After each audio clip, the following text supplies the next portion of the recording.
Alright, what's going on, you guys? Welcome to R.Madrid Hub again. I'm your host, Dr. Jota, and in this video, I will be talking about a very interesting story that explains, in my opinion, why Antonio Conte didn't become the next coach of Real Madrid.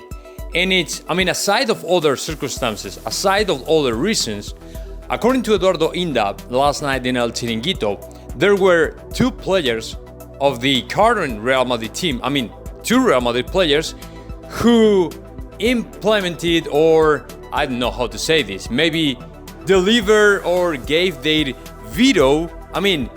They basically didn't want to Antonio Conte because they knew him from the years in Chelsea. I'm talking about Thibaut Courtois and Eden Hazard. According to Eduardo Inda, these two players were not okay with the election of Antonio Conte for Real Madrid. But let me go farther than that and say something else. It was not only Thibaut Courtois and Eden Hazard.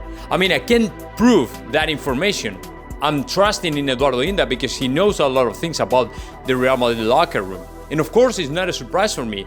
If you think about it, Hazard and Antonio Conte knew each other in the years in Chelsea, and they didn't get along at all. They had a lot of beef, a lot of arguments, and there were a lot of witnesses claiming that the relationship between these two, it was not as good as it should be. You know what I'm saying? But let me go beyond that point and say that in 2018, Sergio Ramos,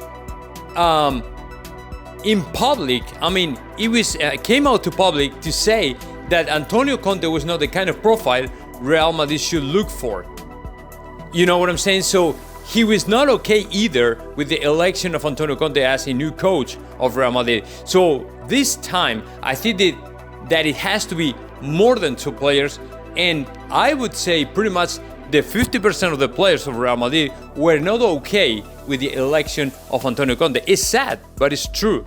Because in my opinion, should be the president who decide who is going to be the next coach. But apparently now, the locker room, the players have more weight in this decision than the board members. So now let me know your thoughts about that. Just comment in the section below. And of course, subscribe to my channel, R.Madrid Hub.